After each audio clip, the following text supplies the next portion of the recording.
আজকে গোটা এলাকা যেন ইরফানিয়া দরবার শরীফে চতুর্দিকে লুকোলুকারণ্য হয়ে গেছে।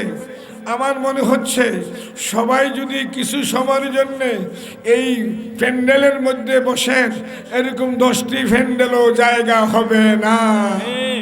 কিছুক্ষণ পূর্বে আমার খুতবার পরেই এই যে একটা ব্যতিক্রম ধর্মী প্রশংসনীয় কাজ করা হলো, এটা কি ভালো কাজ? না, শুধু নরমাল ভালো নয়, এটা অতীব উত্তম কাজ।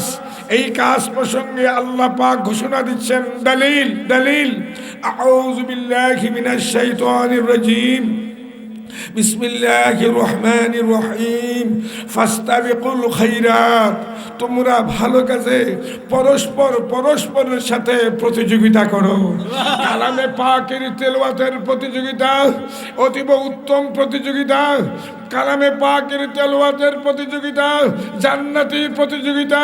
কালামে পাকের তেলাওয়াতের প্রতিযোগিতা এটা রহমতের প্রতিযোগিতা।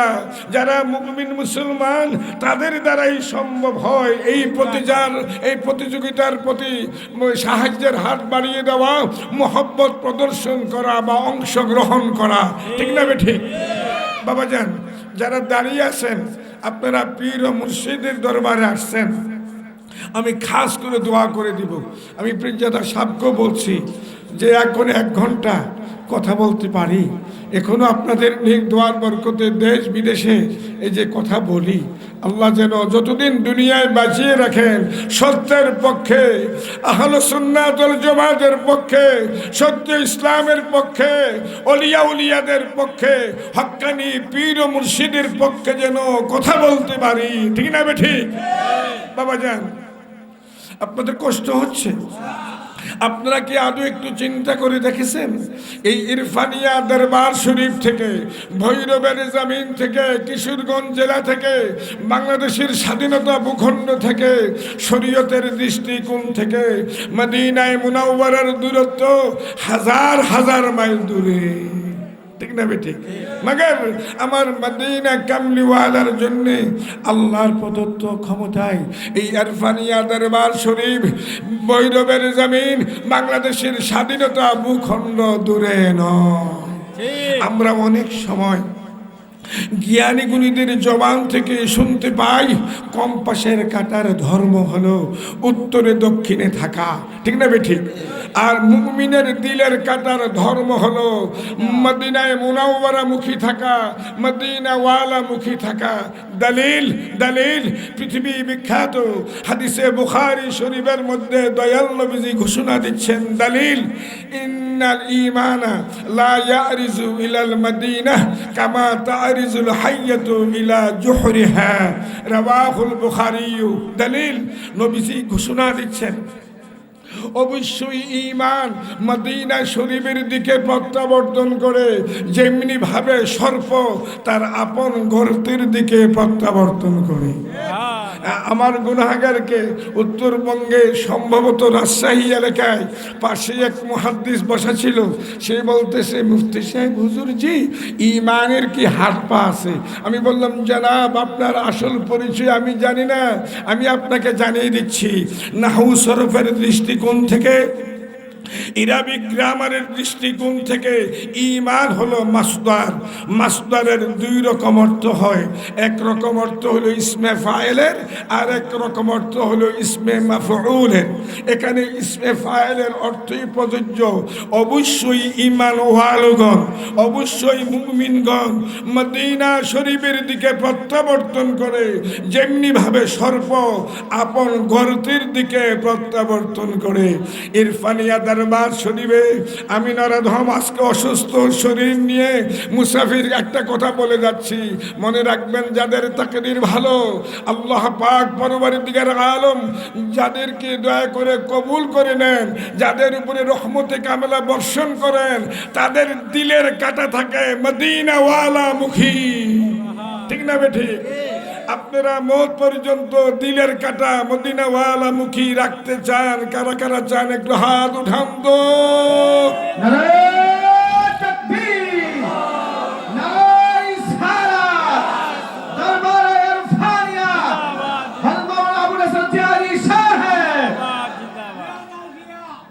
সবাই আওয়াজ করে বলুন, সবাই বলুন আলহামদুলিল্লাহ।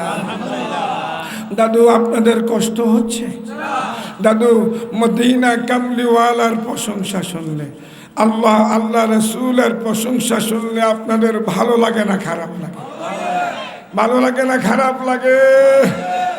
যাদের তাকদীর মন্দ, মুর্দা কলব জিন্দা লাশ, মুহাম্মদ ইবনে আব্দুল ওয়াহাব নজদির দালাল ওয়াহাবিরা, যার আকীদা ছিল রাসূলুল্লাহ ইন্তেকালের পরে মাটির সাথে মিলেমিশে গেছে, আপনারা কি মুর্দা নবীর উম্মত না জিন্দা নবীর উম্মত? কারা কারা জিন্দা নবীর উম্মত একটু হাত উঠান তো।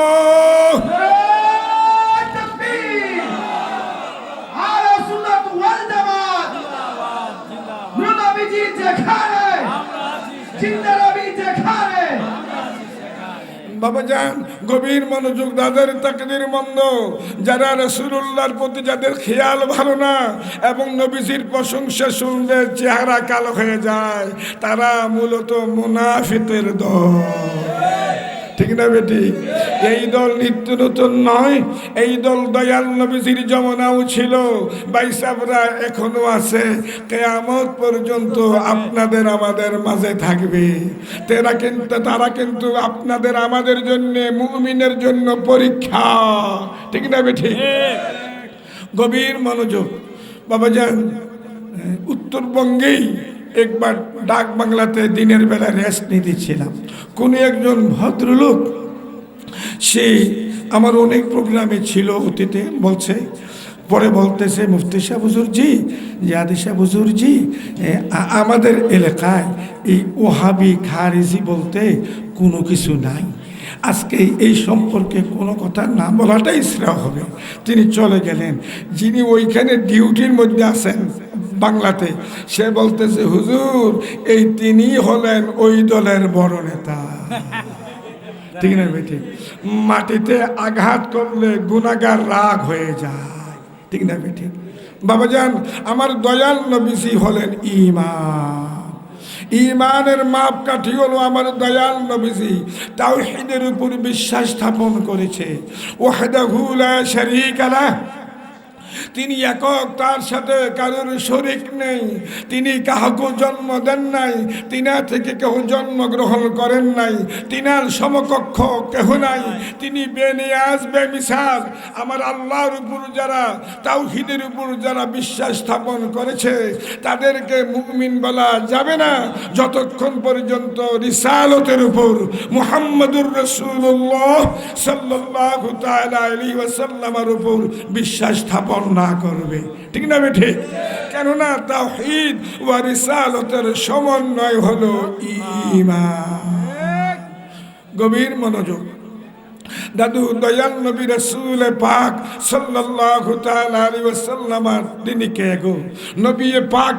নবী পাকের দুইটি দিক দর্শন রয়েছে।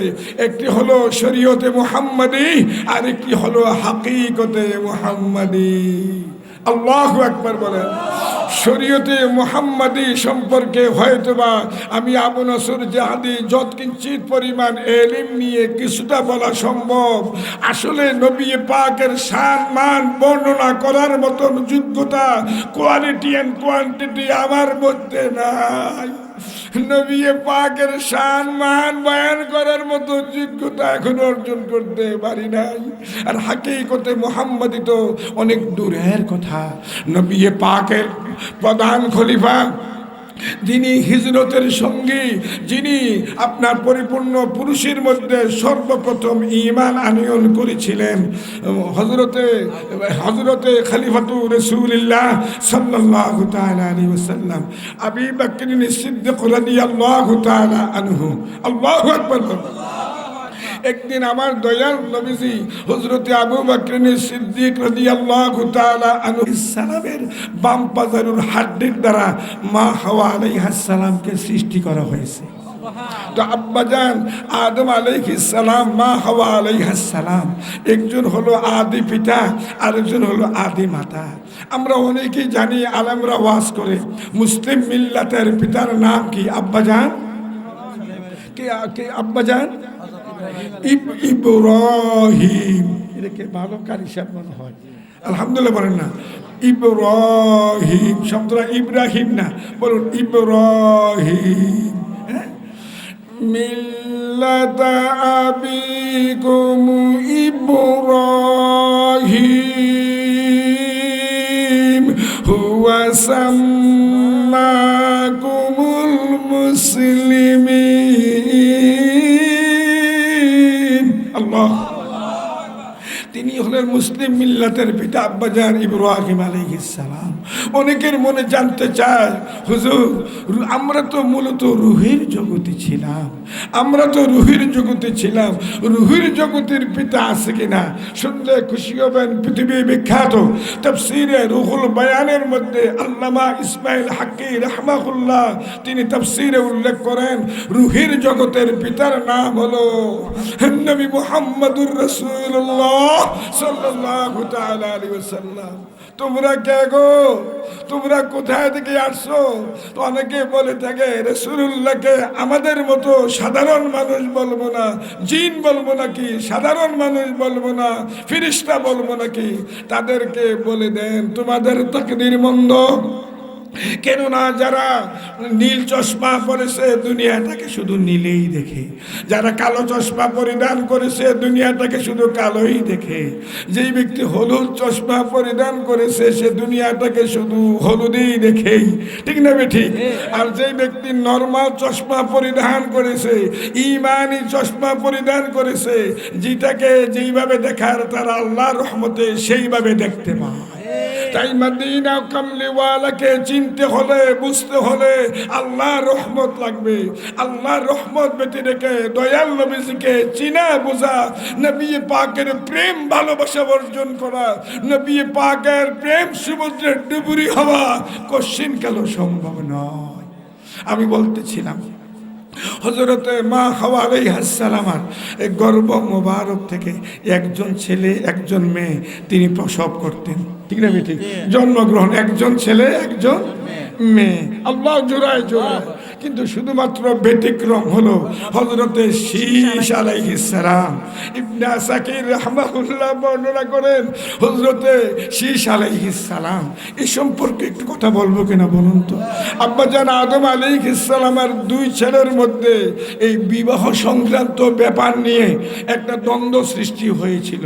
হওয়ার পরে আব্বাজান আদম আলাইহিস সালাম আল্লাহ পাকের হুকুমে তিনি যে নির্দেশ দিয়েছিল হাবিল এবং কাবিলকে কুরবানি করার জন্য, উভয় কুরবানি করলো, কিন্তু হাবিলের কুরবানি কবুল হলো, কাবিলের কুরবানি কবুল হলো না।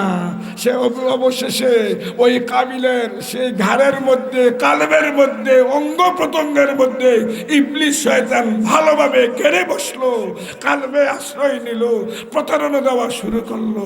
পরিশেষে কাবিল চিন্তা করলো তাকে চিরদিনের জন্য বিদায় করতে পারলেই আমার মনস্কাম পুরা হবে। বলেন নাউযুবিল্লাহ। বাবাজান আল্লাহ সময় সুযোগে হযরতে হাবিলকে তিনি কি করলেন? শহীদ করে দিলেন। মনে রাখবেন বনি আদমের মধ্যে সর্বপ্রথম শহীদের নাম হলো হযরতে হাবিল, আর বনি আদমের মধ্যে সর্বপ্রথম এই যে হত্যাকারী এবং জঘন্যতর মহা অপরাধী হত্যাকারী খুনির নাম হলো কাবিল, ঠিক না বেটে? আপনারা কি হাবিলের সাথে থাকতে চান না কাবিলের সাথে? মুখ্য কার সাথে থাকতে চান? আমি সংক্ষেপ করছি, গভীর মনোযোগ। তখন আব্বাজান আদম আলাইহিস সালাম পুত্রের সুখে কান্নাকাটি শুরু করলেন, মা হাওয়া আলাইহিস সালাম হাবিলের সুখে কান্নাকাটি শুরু করলেন। ওহি সম্ভবপুর, ওহি বৈরবের, কিশোরগঞ্জের, বাংলাদেশের যুবকেরা শোনো, আব্বাজান আম্মাজানের নিকটে ছেলে মেয়েরা কত ভালোবাসার। যদি আমরা বুঝতাম মা বাপের কদম থেকে বিচ্ছিন্ন হতাম না, ঠিক না ঠিক? এর পিছনে আল্লাহ পাকের একটি সৃষ্টির রহস্য, সেটা কি? আব্বাজান আদম আলাইহিস সালাম বা হাওয়া আলাইহিস সালাম উভয়ের এই যে পিতা মাতা ছিল না, তাদের মহব্বতটা উপরের দিকে ধাবিত হয় নাই, উপরের দিকে ডাইভার্ট হয় নাই, তাদের মহব্বতটা ডাইভার্ট হয়েছে, এই যে ধাবিত হয়েছে নিচের দিকে। সুবহানাল্লাহ বলেন। তো হাবিলের শোকে কান্নাকাটি করতেছেন। আল্লাহ পাক তার রহমতের নজরে বিশেষ ইশারা, আল্লাহু আকবার বলুন। বাবা জান হযরতে মা হাওয়া আলাইহিস সালামের গর্ভ মুবারকের মধ্যে এই যে শীষ আলাইহিস সালামকে দান করল। সুবহানাল্লাহ, আল্লাহু আকবার বলুন।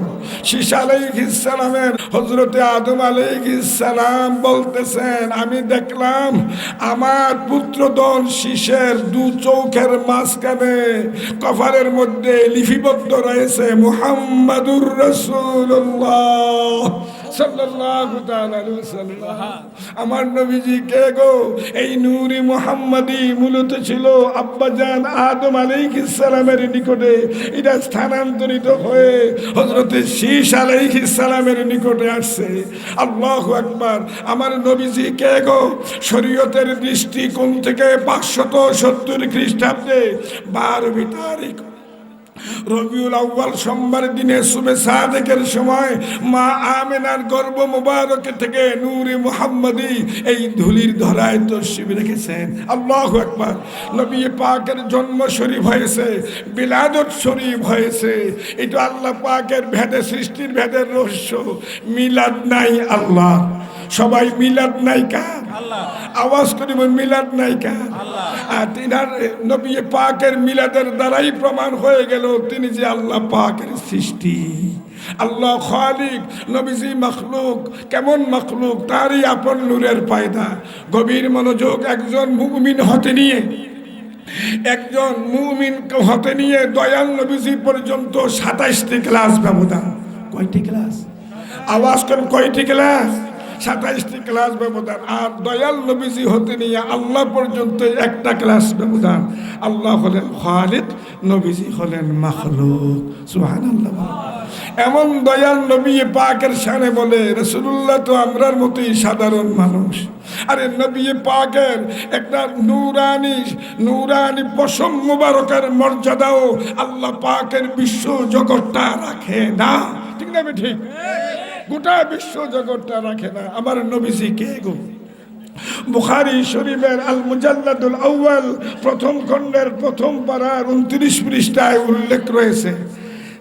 وبه قال حدثنا مالك بن إسماعيل قال حدثنا إسرائيل عن عاصم عن ابن سيرين قال قلت لعبيدة عندنا من شعر النبي صلى الله تعالى عليه وسلم أصبناه من قبل آنس أو من قبل أهل آنس فقال لأن تكون عندي شعرة منه أحب إلي من الدنيا رواه البخاري سبحان الله। হযরত ইবনে সিরিন তিনি হাদিসখানা বর্ণনা করেন।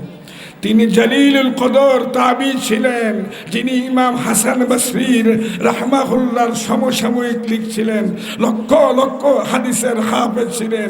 ওই বৈরবের আলেমেরা আজকালকার জমানায় লক্ষ লক্ষ মুফতি মুহাদ্দিস মুফাসসিরদের ইলম এক পাল্লায় দিলে হযরতে ইবনে সিরিন রাহমাহুল্লাহর ইলমের তুলনায় একটা পশম বরাবর হবে, একটা বড় পশম বরাবর হবে। আল্লাহু আকবার বলেন। তিনি বর্ণনা করেন যে আমি আবিদাকে বললাম। হযরত ইবনে সিরিন বলতেছেন আমি হযরত আবিদাকে বললাম। ওই আবিদা রাসূল পাক সাল্লাল্লাহু তাআলা আলাইহি ওয়াসাল্লামের এক নূরানি পশম মুবারক হযরতে আনাস রাদিয়াল্লাহু তাআলা আনহুর সূত্রে আমার নিকটে পৌঁছেছে। শক্কের রাবি অথবা তার পরিবার পরিজনের সূত্রে পৌঁছেছে। ওহে আবিদা, এই নবী পাকের চুল মুবারক আল্লাহ পাকের সৃষ্টি জগতের মধ্যে যা কিছু আছে সব কিছুর চেয়ে আমার ইবনে সিরিনের নিকটে নবী পাকের এই চুল মুবারক অতীব উত্তম। সুবহানাল্লাহ বলুন। নবী পাকের একটা নূরানি পশম মুবারকের যোগ্যতা মর্যাদা আল্লাহ পাকের সৃষ্টি জগৎ রাখে না। এমন নবীজির সাথে কারোর তুলনা আছে? সবাই মুখ্য আছে। আপনাদের এই গ্রামের নাম কি? হ্যাঁ, যে ফারি জগন্নাথপুর শম্ভুপুর এলাকা হলো ভৈরব ইরফানিয়া দরবার শরীফ। আপনারা একটু ভালো করে কি খেয়াল করেছেন? আপনারা যেখানে বসা রয়েছেন এখান থেকে 16 কিলোমিটার উপরের দিকে যদি ধাবিত হতে চান, আপনার আমার জন্য অপরিহার্য অক্সিজেন সংগ্রহ করা। সুবহানাল্লাহ। কি সংগ্রহ করা? কেননা নশ্বর দেহের সাথে যদি অক্সিজেনের সম্পৃক্ততা না থাকে, সেকেন্ডের মধ্যে দেহের অস্তিত্ব বিলীন হয়ে যাবে। ঠিক না বেটি? দুনিয়ার বৈমানিকেরা, দুনিয়ার বিমানের পাইলটেরা উইদাউট অক্সিজেন তারা উপরের দিকে ধাবিত হয় না। তারা নিশ্চিত উপরে অক্সিজেন শূন্য, অক্সিজেন নিয়ে ধাবিত হয়। কেননা অক্সিজেনের সাথে যদি মানব দেহের সম্পর্ক না থাকে, মানব দেহের অস্তিত্ব বিলীন হয়ে যায়। এটা মহামালিকের ইশারা চিরাচরিত নিয়ম। গভীর মনোযোগ। পুত পবিত্র মেরাজ শরীফের রাত। আওয়াজ করে বলুন কোন রাত? মুখ খুলে বলুন কোন রাত? মেরাজ শরীফের রাতে আমার দয়াল নবীজি বাইতুল মুকাদ্দাস থেকে বাইবুরাক প্রথম আসমানের দিকে যখন রওনা হয়েছিল, তখন কি নবী পাকের সাথে কোনো অক্সিজেন ছিল? হ্যাঁ, উহি আমার প্রাণ প্রিয় এলাকাবাসী, গভীর মনোযোগ। আল্লাহু আকবার, আল্লাহু আকবার বলুন না। দুনিয়ার সাধারণ মানুষ অক্সিজেন বেঁধে রেখে 16 কিলোমিটার উপরের দিকে ধাবিত হতে পারে না। আর এই জমিন থেকে নিয়ে প্রথম আসমান পর্যন্ত 500 বছরের রাস্তা আমার নবীজির অক্সিজেনের প্রয়োজন হলো না। শুধু তাই নয়, প্রথম আসমান হতে নিয়ে সপ্তম আসমানের শেষ সীমানা পর্যন্ত আমার নবীজি গেলেন। শুধু তাই নয়, শেষ সীমানা সিদরাতুল মুনতাহা অতিক্রম করে সাইয়্যিদুল মালায়েকা জিবরিল আলাইহিস সালামকে বিদায় দিয়ে, বুরাককে বিদায় দিয়ে রফরফ নামক নূরের পর্দায় সাওয়ার হয়ে আল্লাহর আরশে গেলেন। নবী পাকের অক্সিজেনের প্রয়োজন হয় না। নবী পাকে ক্ষমতা কে দিয়েছেন? আওয়াজ করে কে দিয়েছেন? আওয়াজ করে কে দিয়েছেন? মান ইজ্জতের মালিককে, সর্বময় ক্ষমতার মূল মালিককে। এমন দয়াল নবীজি কি আপনার আমার মতো সাধারণ মানুষ? নবীজি দেখতে মানব রূপী ছিল, শুরুতে বাশারিতে ছিল, কিন্তু আপনার আমার মতো সাধারণ মানুষ নয়। নবী পাক হলেন খায়রুল বাশার, আবদুল বাশার, আফদালুল বাশার। এর মধ্যে সন্দেহের কোনো অবকাশ নাই। এই আকীদা কারা কারা রাখেন একটু হাত উঠান তো।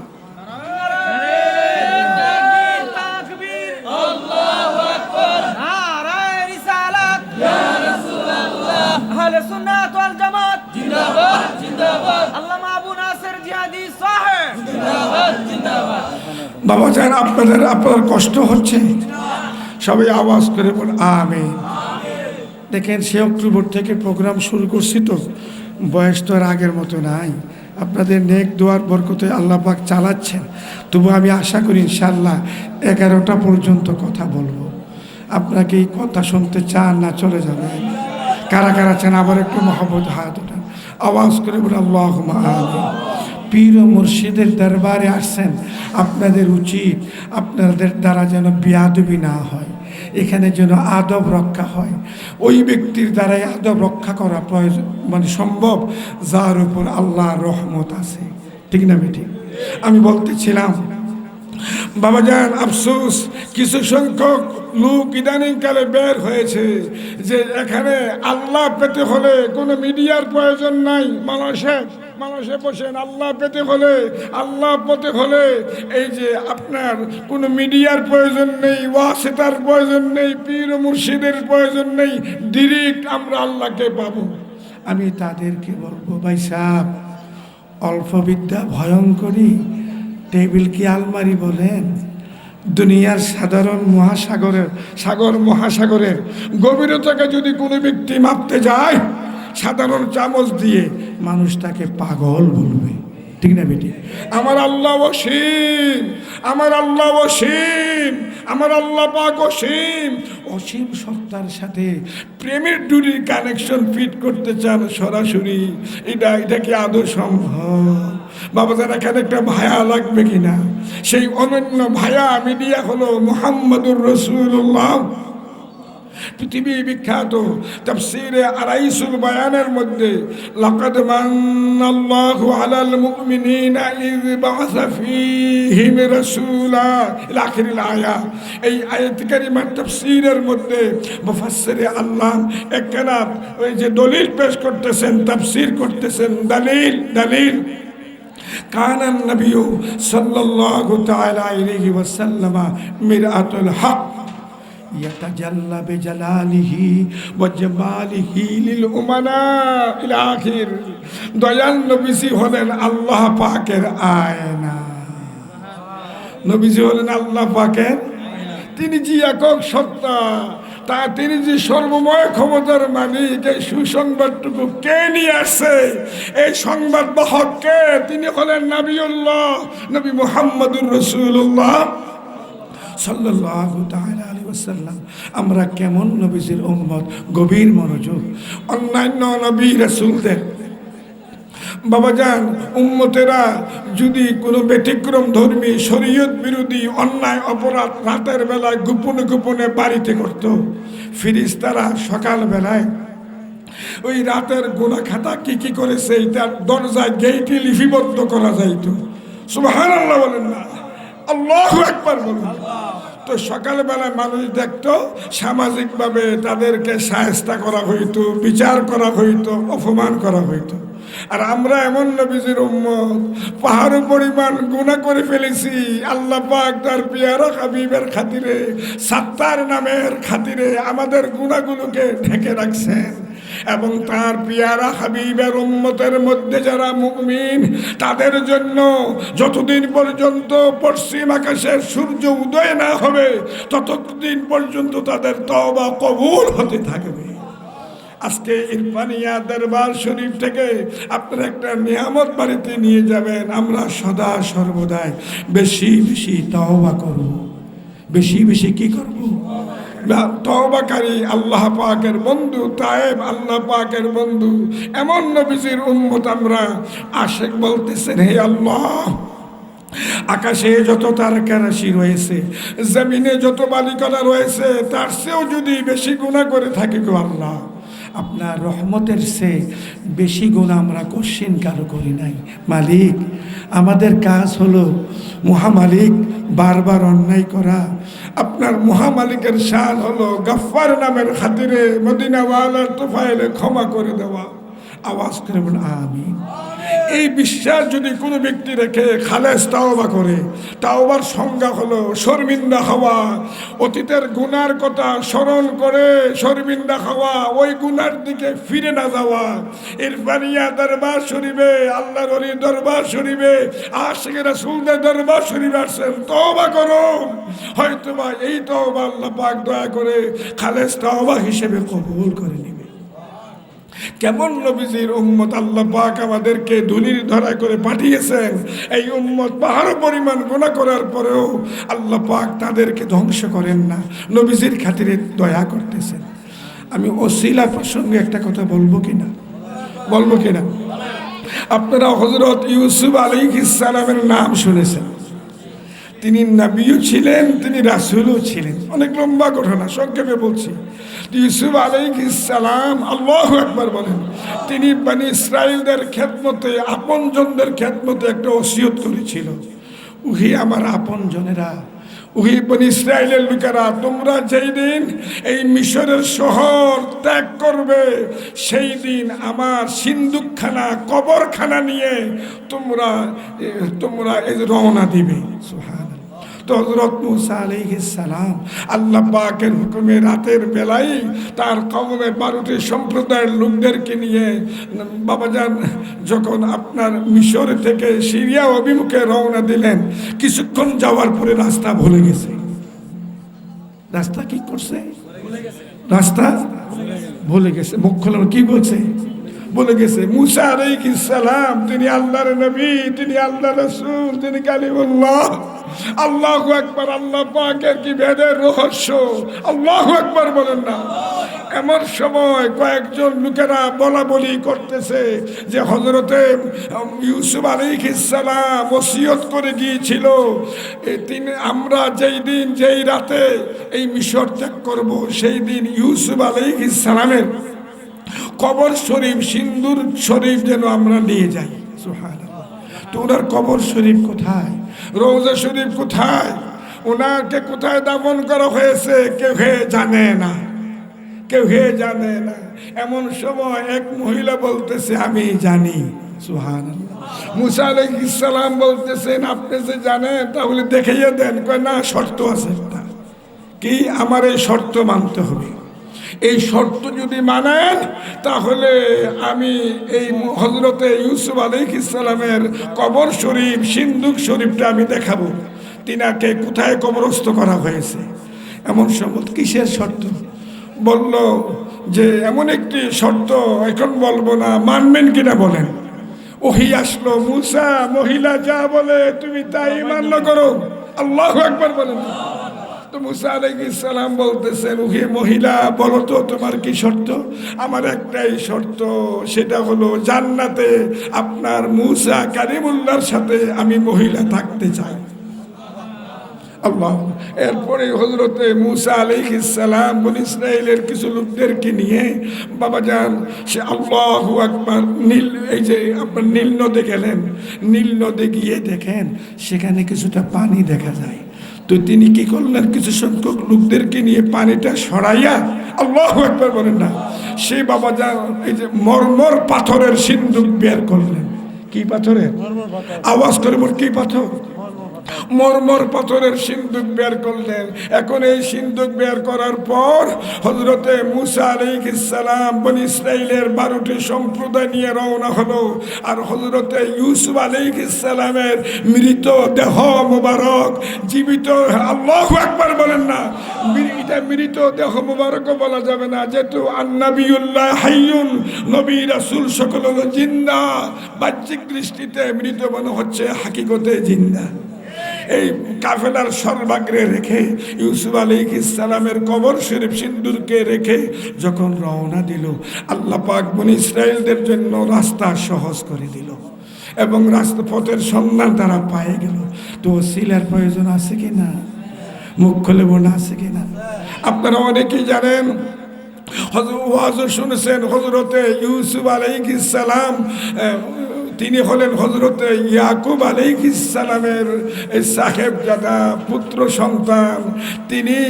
তিনার ইয়াকুব আলাইহিস সালাম ইউসুফ আলাইহিস সালামকে হারিয়ে পুত্র শোকে কাঁদতে কাঁদতে দু চক্ষু অন্ধ হয়ে গিয়েছিল।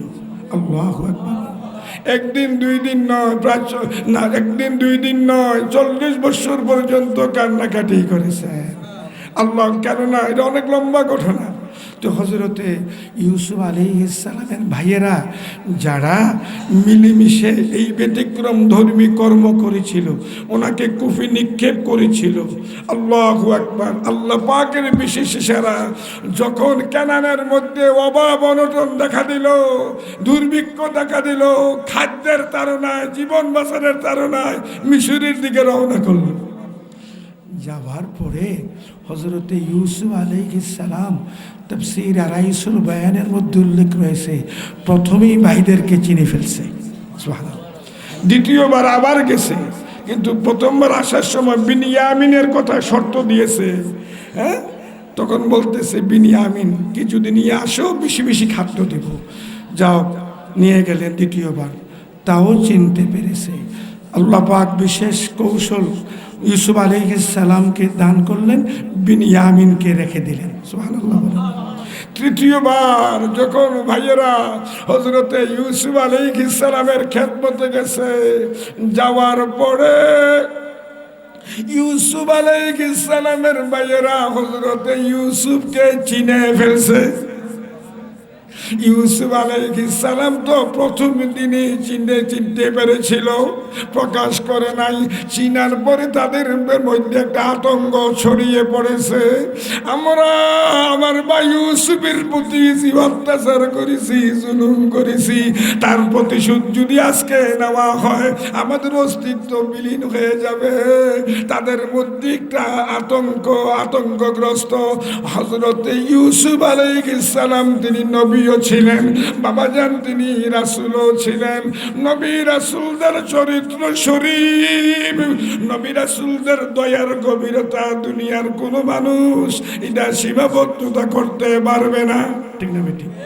এমন সময় বলতেছে লা তাথরিবা আলাইকুমুল ইয়াউম, ভাইয়েরা আজকে তোমাদের বিরুদ্ধে কোনো অভিযোগ নেই। সুবহানাল্লাহ বলেন না। আমাদের মাঝে তোমাদের মাঝে যে ঝগড়া বিবাদটা সৃষ্টি করেছে এটা ইবলিস শয়তান করেছে। আল্লাহু আকবার। তখন হযরতে ইউসুফ আলাইহিস সালাম ওই ভাইদের বিদের পাককারে বলেছিল, সূরা ইউসুফে উল্লেখ রয়েছে দলিল দলিল اذهبوا بقميصي هذا فألقوه على وجه أبي يأتي بصيرا। ভাইজানেরা, আমার ভাইয়েরা, এই আমার এই জুব্বা শরীফখানা, কামিজ শরীফখানা, জুব্বা শরীফখানা নিয়ে যান, নিয়ে আমার আব্বা হুজুরের চেহারা মোবারকের উপর রাখবেন। রাখার পরে তিনার এই যে দৃষ্টি শক্তি ফিরে আসবে। ইয়াতি বাসীরা, দৃষ্টি শক্তি ফিরে আসবে। আল্লাহু আকবার বলেন। হযরতে ইউসুফ আলাইহিস সালামের জুব্বা মোবারকের সিলাই ইয়াকুব আলাইহিস সালামের চক্ষুদ্বয় আল্লাহ ভালো করে দিলেন। ওসিলার প্রয়োজন আছে কি না? পীর ও মুর্শেদের দরবারে আসেন, পীর ও মুর্শেদ মাকসুদ না, মাকসুদ হলো আল্লাহ ও আল্লাহ রাসূল সাল্লাল্লাহু তাআলা আলাইহি ওয়াসাল্লাম। আপন পীর ও মুর্শেদ থেকে যে সমস্ত ওজিফা কালামগুলো নিয়ামত হিসেবে পান, এগুলো যথাযথভাবে যদি পালন করতে পারেন ইনশাআল্লাহ অচিরেই আল্লাহ পাক মদিনাওয়ালার খাতিরে আপনার তকদীরের মধ্যে তকদীর পরিবর্তন করে দিবে, ঠিক না বেটি? আজকে যে আপনারা এখানে অনেকে তাবাররুকের উদ্দেশ্যে গরু ছাগল মহিষ নিয়ে আসছে না, এর বিরুদ্ধে কিন্তু অনেকে আবার ফতোয়া দিচ্ছে। তাদেরকে বলবো, এক মুষ্টি তাবারুক খাওয়ার মতন ক্ষমতা, মেহমানদারি করার মতো ক্ষমতা আল্লাহ পাক সবাইকে দেন নাই। যাদেরকে দয়া করেন তাদের দ্বারাই সম্ভব। বুখারী শরীফের আল মুজাল্লাদুল আউয়ালের প্রথম খণ্ডের প্রথম পারার 6 পৃষ্ঠা হাদিসের দ্বারা প্রমাণ। দলিল سأل رسول الله صلى الله تعالى عليه وسلم أي الإسلام خير؟ قال تطعم الطعام وتقرأ السلام على من عرفت ومن لم تعرف। رواه البخاري। দরবারে রিসালতে প্রশ্ন করা হলো, ইসলামের মধ্যে কোন কাজটি অতীব উত্তম? আমার দয়াল নবীজি উত্তরে বলতেছেন, যারা মানুষকে খাবার খাওয়ায়, সুবহানাল্লাহ, যারা মেহমানদারি করে, এটা হলো অতীব ইসলামের মধ্যে অতীব উত্তম কাজ, মুসলমানের মধ্যে অতীব উত্তম কাজ। আর যারা পরিচিত অপরিচিত মুমিন মুসলমানদের খেদমতে সালাম পেশ করে, কি পেশ করে? আওয়াজটা কি পেশ করে? গভীর মনোযোগ। আমি আলেমদের দৃষ্টি আকর্ষণ করছি। বাবা, ইদানিং কালে একটা সালামের ব্যাপারে আমার একটা কথা প্রায় সময় বলে থাকি, আসসালামু আলাইকুম। আমি যখন সালাম পেশ করব, আপনার জন্য অপরিহার্য উত্তর দিবেন ওয়া আলাইকুমুস সালাম ওয়া রাহমাতুল্লাহ, ঠিক না ঠিক?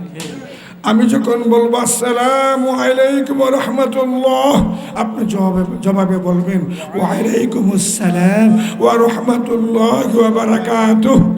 আমি যখন বলবো আসসালামু আলাইকুম ওয়া রাহমাতুল্লাহি ওয়া বারাকাতুহু, উত্তরে বলবেন ওয়া আলাইকুমুস সালাম ওয়া রাহমাতুল্লাহি ওয়া বারাকাতুহু ওয়া মাগফিরাতুহু। এইটা জবাব দেওয়ার মতন কয়জন মুসল্লি আছে বলুন তো? যিনি সঠিকভাবে সালামের উত্তর দিতে পারবে না সে গুনাহগার হবে। আপনার আমার জন্য উচিত এইভাবে মানুষের মাঝে বোঝা দেওয়া, যে বোঝা সে বহন করতে পারে, ঠিক না বেটি? 100 বোঝা বহন করার ক্যাপাসিটি নেই, 1 মন দিয়ে ফেললেন, নাকি বলেন? কয়জন লোক আছে হুজুর? জানাব, কয়জন লোক আছে সঠিকভাবে সালামের জবাব দিতে পারে? তাই আমাদের জন্য উচিত সংক্ষেপে সালাম দেওয়াটাই শ্রেয়। হ্যাঁ, যদি ওই ধরনের জ্ঞানীগুণ ইসলামী চিন্তাবিদদের মজলিস হয় যারা সালামের পরিপূর্ণ জবাব দিতে পারবে, লম্বা সালাম দিবেন, সওয়াব বেশি হবে। ঠিক না বেটি? তো যা হোক বাবা যান, আমি বেশিক্ষণ কথা বলবো না, আল্লাহ যদি বাঁচিয়ে রাখে। আচ্ছা, আল্লাহ আবার দেখা হবে বিদায়ের পাককালে। 3টা আমলের কথা বলে বিদায় হব। কয়টা? সবাই মুখ কয়টা? ডান হাতে 3টা আঙ্গুল উঠিয়ে দেখান তো কয়টা? কয়টা বাবা যান? 3টা। এর পিছনে একটা দলিল আছে, হ্যাঁ, এর পিছনে একটা আল্লামা ইমাম বাগবী রাহমাহুল্লাহ সূরা সুন্নাহর মধ্যে কেন হাদিস নকল করেন। নবীজি ঘোষণা দিচ্ছেন, ইন্নাল্লাহা ভিতরুন ওয়া ইউহিব্বুল ভিতরা, অবশ্যই আল্লাহ বেজোর, আল্লাহ বেজোরকে পছন্দ করে। সুবহানাল্লাহ, আল্লাহ বেজোরকে পছন্দ করেন। ও জান্নাওয়ালা মানুষ বুঝলে বোঝা যায়, মানে বাসা দেখলেই পাখির অবস্থা বোঝা যায়। ঠিক না বেটি? আশেপাশে অনেক ওলামায়ে কেরাম, ওলামা আহলে সুন্নাত ওয়াল জামাতের মধ্যে ছিল, বর্তমানেও আছে। আমি মাঝখান দিয়ে একটু হতভম্ব হয়ে গিয়েছিলাম। আহারে, সুন্নি জামাতের পক্ষে কথা বলার মতন বড় আলেম, মুফতি, মুহাদ্দিস মাঠে ময়দানে যদি না থাকে, ভবিষ্যৎ আমাদের কি হবে? আল্লাহর রহমতে ইদানিং কালে দেখা যাচ্ছে আমাদের এই ছাত্র, আমাদের এই স্নেহধন্য ছাত্ররা, আমাদের এই আপনজনেরা জগৎ বিখ্যাত আলেম হয়ে গেছে। ঠিক না বেটি? ঠিক না বেটি বাবাজি? এটা আল্লাহ পাকের রহমান। আহলে সুন্নাত ওয়াল জামাতের রক্ষণাবেক্ষণের জিম্মা কার?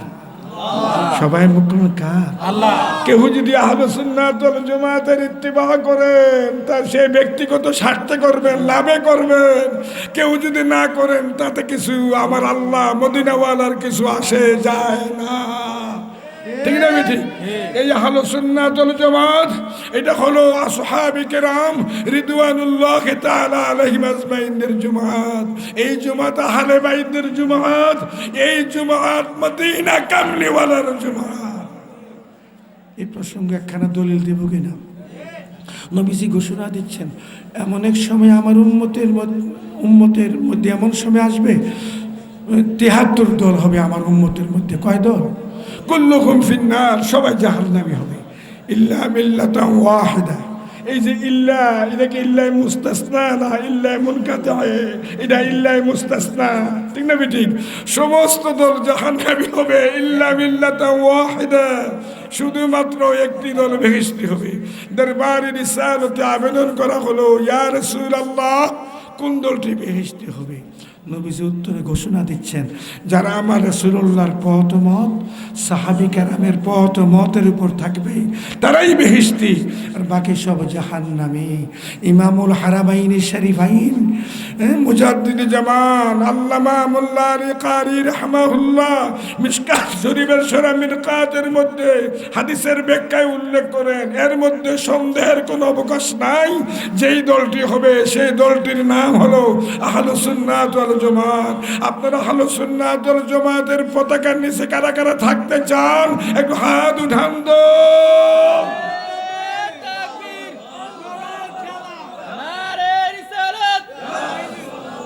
আহলে সুন্নাত ওয়াল জামাত জিন্দাবাদ, এরফানিয়া দরবার শরীফ জিন্দাবাদ, জিন্দাবাদ। আমি বক্তব্যের এক পর্যায়ে